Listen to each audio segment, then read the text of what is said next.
हर रात ठीक 8 बजे एक दिल दहला देने वाली कहानी, रोमांच, अपराध और रहस्य से भरी, सिर्फ AIFM स्टूडियो YouTube पर।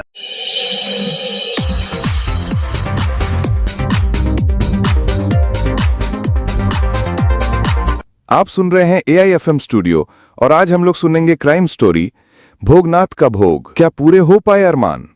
भोगनाथ का भोग, क्या पूरे हो पाए अरमान, प्रेजेंटेड बाय AIFM स्टूडियो। यदि आपको कहानी सुनने का शौक है तो चैनल को सब्सक्राइब करके हमें सपोर्ट कीजिए ताकि हम ला सके हर रोज एक नई कहानी। तो चलिए कहानी को शुरू करते हैं। भोगनाथ का भोग। कड़ाके की सर्दी हो और ऊपर से बरसात हो जाए तो सर्दी के तेवर और भी भयावह हो जाते हैं। रोज की तरह दोपहर को भोगनाथ बिट्टू के घर पहुंचा तो वो रजाई में लिपटी बैठी थी। दोनों एक दूसरे को देखकर मुस्कुराए, फिर हथेलियां रगड़ते हुए भोगनाथ बोला, आज तो गजब की सर्दी है इसीलिए तो रजाई में दुबकी बैठी हूं। बिट्टू बोली, रजाई छोड़ने का मन ही नहीं कर रहा, लेकिन तुम इतनी ठंड में कहां घूम रहे हो। घूम नहीं रहा, सुबह से तुम्हें देखा नहीं था इसलिए रोज की तरह तुमसे मिलने चला आया। भोगनाथ ने जवाब दिया, सोचा था तुम आग ताप रही होगी तो मैं भी हाथ सेक लूंगा, लेकिन यहां तो हालात दूसरे ही हैं। लगता है मुझसे ज्यादा तुम्हें गर्मी की जरूरत है। दूसरे तरीके से हाथ सेक कर मुझे तुम्हारी ठंड दूर करनी होगी। कहने के बाद भोगनाथ ने बिट्टू का चेहरा अपने हाथों में ले लिया। बिट्टू ने एक झटके से अपना चेहरा अलग कर लिया और ठंडे हो गए गालों पर हथेलियां मलते हुए बोली, हटो भी, कितने ठंडे हैं तुम्हारे हाथ, एकदम बर्फ के जैसे। बिट्टू, कुछ चीजें ठंडी जरूर लगती हैं लेकिन उनकी तासीर बड़ी गर्म होती है। भोगनाथ ने चुहल की, मेरी बात पर विश्वास ना हो तो आजमा कर देख लो। 2 मिनट में मेरे हाथ तुम्हें गर्म तो लगने ही लगेंगे, खुद भी इतनी गर्म हो जाओगी कि रजाई शरीर से उतार फेंकोगी। भोगनाथ के कथन का आशय समझकर बिट्टू के गाल लाल सुर्ख हो गए। वो उसे मीठी फटकार लगाते हुए बोली, मैं ना तुमसे कई बार कह चुकी हूं कि इस तरह की बातें मत किया करो, लेकिन तुम हो कि मानते ही नहीं। भोगनाथ ने थोड़ा आगे की ओर झुककर बिट्टू की आंखों में झांका, तो फिर कैसी बातें किया करूं? वैसी अच्छी अच्छी बातें जैसे दूसरे प्रेमी करते हैं। प्रेमियों की बात कहीं से भी शुरू हो, जिस्म पर ही पहुंचकर खत्म होती है।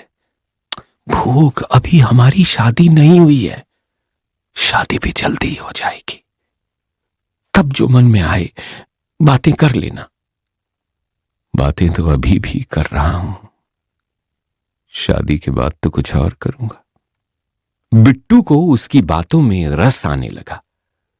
मुस्कुराकर उसने पूछा, अच्छा, शादी के बाद क्या करोगे?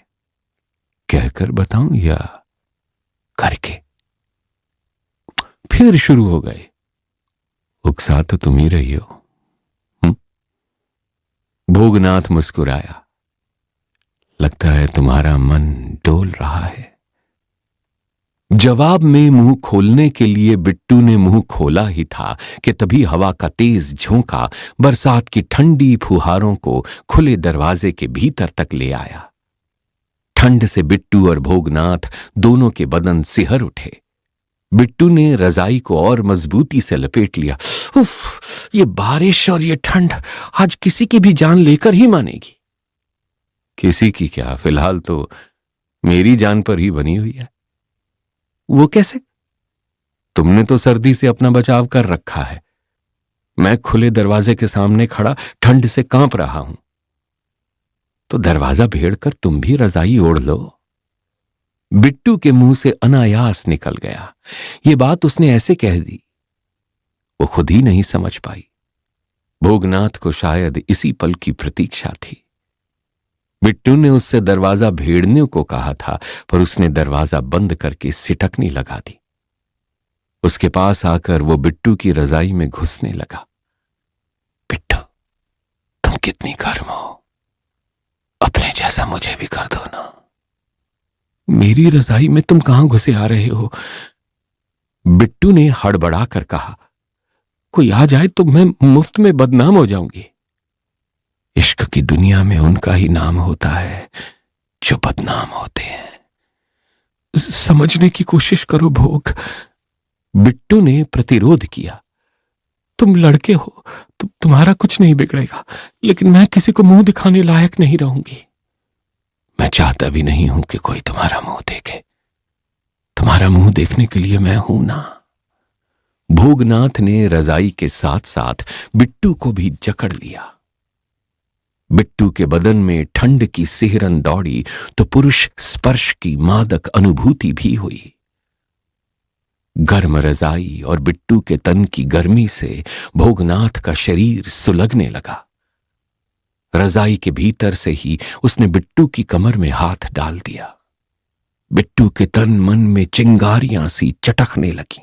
आनंद की उठती लहरों से उसकी पलकें मूंदने लगीं और सांसों की रफ्तार तेज हो गई। दोनों चुप थे, लेकिन उनकी शारीरिक गतिविधियां एक दूसरे से बहुत कुछ कह रही थीं। मस्ती में भरकर वो भोगनाथ को अपने ऊपर खींचने लगी। बिट्टू की देह को मस्त और बहकते हुए देखकर भोगनाथ ने उसे निर्वस्त्र किया, फिर स्वयं भी निर्वस्त्र हो गया और इसके बाद वो दोनों एक दूसरे में समा गए। कुछ देर में जब दोनों के तन की आग ठंडी हुई तो दोनों एक दूसरे की बाहों से आजाद हुए। उसके बाद ही बिट्टू को पता चला कि पुरुष संसर्ग कितना आनंददायक होता है। उत्तर प्रदेश के जिला सीतापुर के पिसावा थाना क्षेत्र के गांव सरवाडीह में भगौती रहता था। उसके परिवार में उसकी पत्नी रामश्री और 2 बेटियां बिट्टू, सीमा और एक बेटा शोभित था। भगौती पिसामा कस्बे में एक दुकान पर लोहे की ग्रिल बनाने का काम करता था। भगौती को मिलने वाली मजदूरी से घर का खर्च बड़ी मुश्किल से चल पाता था। घर की आर्थिक स्थिति काफी खराब थी। घर में बिट्टू भाई बहनों में सबसे बड़ी थी। बात उस समय की है जब बिट्टू की उम्र 16 साल थी। यौवन की दहलीज पर बिट्टू की खूबसूरती निखर गई थी। भगौती के मकान से कुछ दूरी पर केदार रहता था। उसके परिवार में पत्नी जयरानी और 3 बेटों भोगनाथ, पिंटू और शिवा के अलावा एक बेटी सविता थी। केदार मेहनत मजदूरी करके परिवार का भरण पोषण करता था। दोनों के घरों में काफी मेल जोल था और एक दूसरे के घर भी आना जाना था। आने जाने के दौरान जवान होती बिट्टू पर भोगनाथ की नजर पड़ी तो उसकी मदमस्त काया देखकर उसकी नजरें उस पर जम गईं। जैसी लड़की की चाहत उसके दिल में थी, बिट्टू ठीक वैसी थी।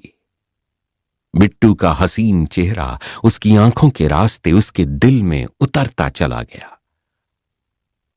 घर के रास्ते पहले से खुले हुए थे। भोगनाथ की बिट्टू से खूब पटती थी। उसका कारण भी था।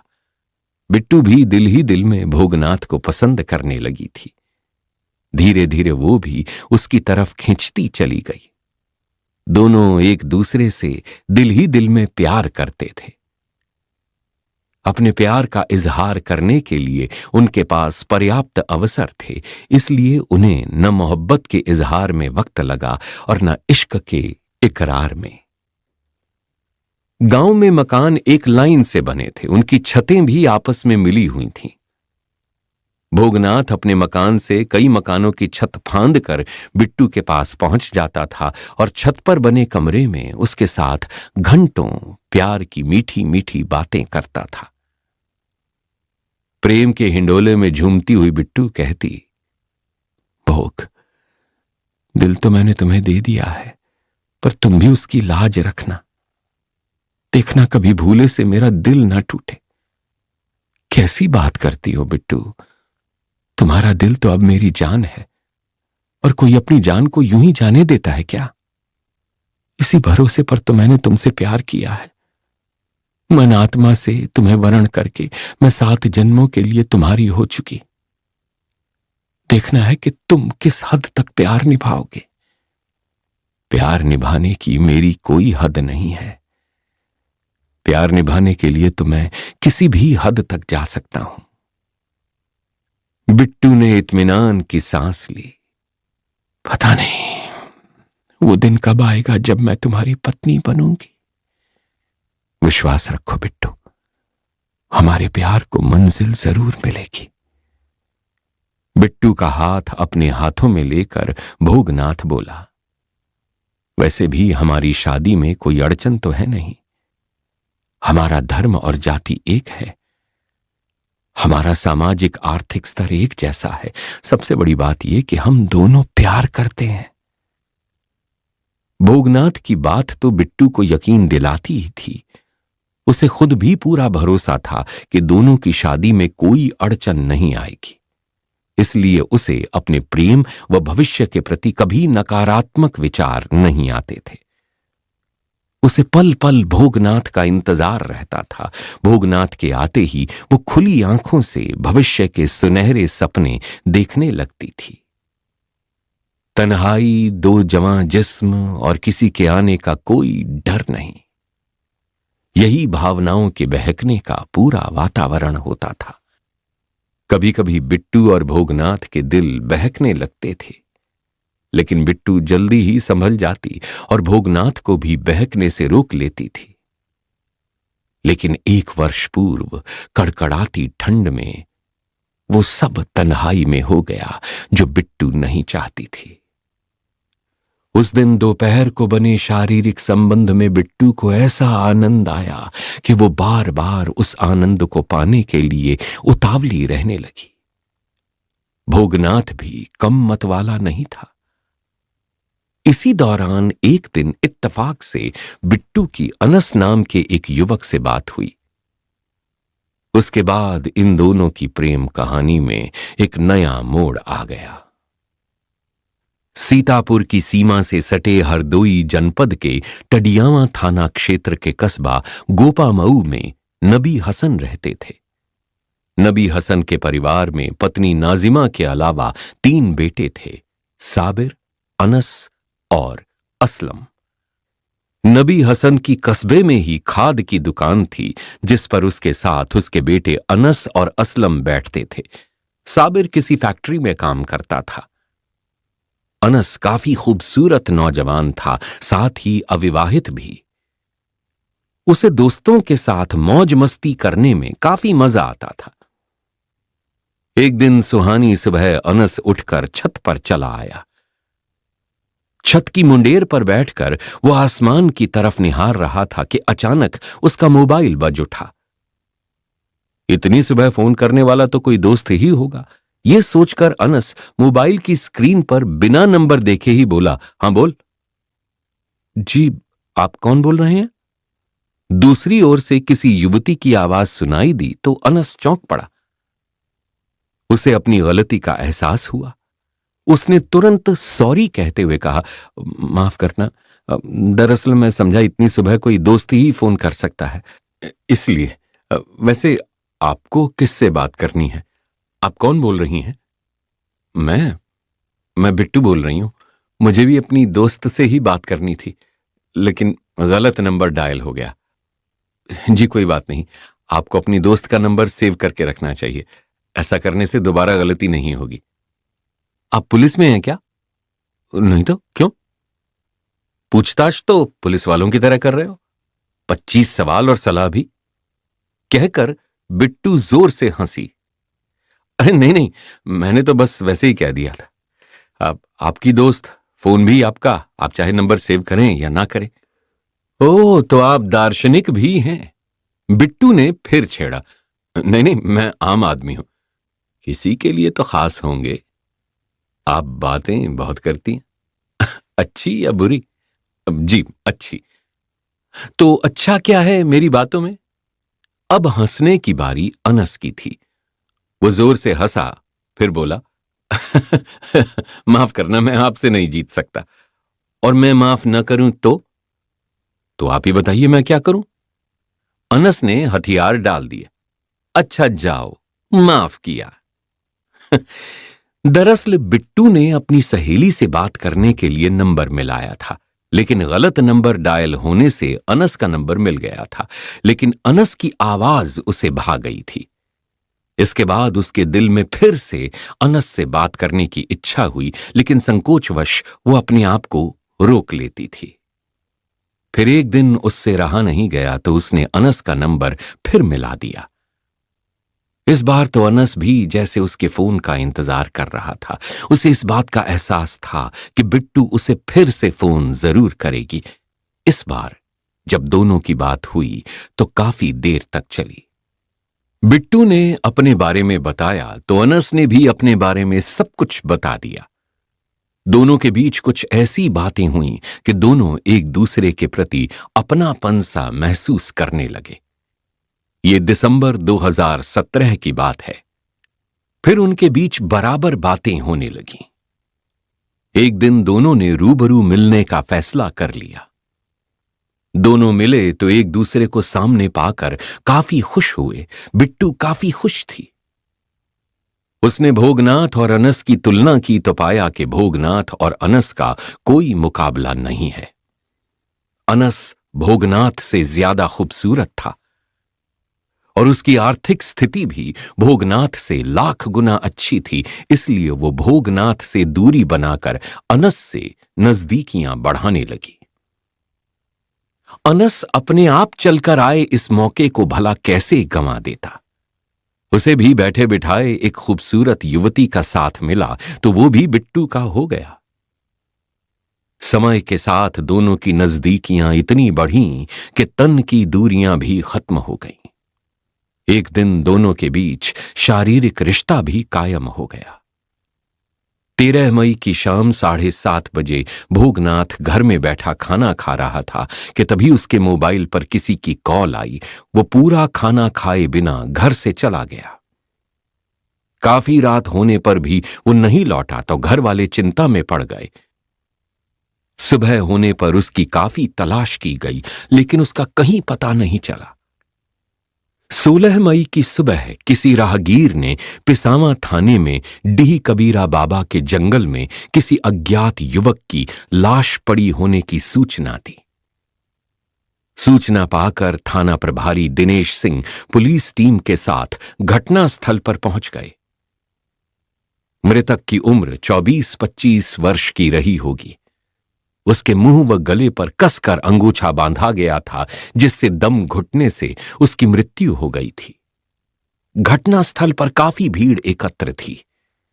थाना प्रभारी दिनेश सिंह ने उसकी शिनाख्त कराई तो पता चला वो गांव सरवाडीह का भोगनाथ है। घटनास्थल सरवाडीह गांव के बाहर ही था, इसलिए गांव के लोग भी वहां पहुंच गए थे। उन्होंने ही लाश की शिनाख्त की थी। पता चलते ही भोगनाथ का पिता केदार भी घर के अन्य सदस्यों के साथ वहां आ गया। भोगनाथ की लाश देखकर सब रोने बिलखने लगे।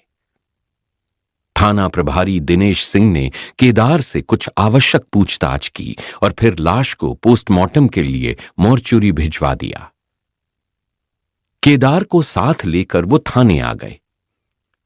केदार की लिखित तहरीर पर उन्होंने अज्ञात के विरुद्ध धारा 302, 201 के तहत मुकदमा दर्ज करा दिया। भोगनाथ के पास मोबाइल था जो उसके पास से नहीं मिला था। केदार से भोगनाथ का मोबाइल नंबर लेकर थाना प्रभारी दिनेश सिंह ने उसे सर्वेलांस पर लगा दिया। इसके अलावा भोगनाथ के मोबाइल नंबर की कॉल डिटेल्स भी निकलवाई। भोगनाथ को बुलाने के लिए जिस नंबर से कॉल की गई थी, उस नंबर की जब विस्तृत जानकारी जुटाई गई तो वो नंबर सरवाडीह निवासी बिट्टू का निकला। इसके बाद थाना प्रभारी दिनेश सिंह ने बिट्टू को हिरासत में लेकर महिला सिपाही की उपस्थिति में उससे सख्ती से पूछताछ की। उसने भोगनाथ की हत्या का जुर्म स्वीकार करते हुए अपने 3 साथियों के नाम भी बता दिए। इसके बाद बिट्टू के प्रेमी अनस को गिरफ्तार कर लिया गया। अनस के दो दोस्त गोपामऊ निवासी विपिन और मोनू भी इस अपराध में शामिल थे।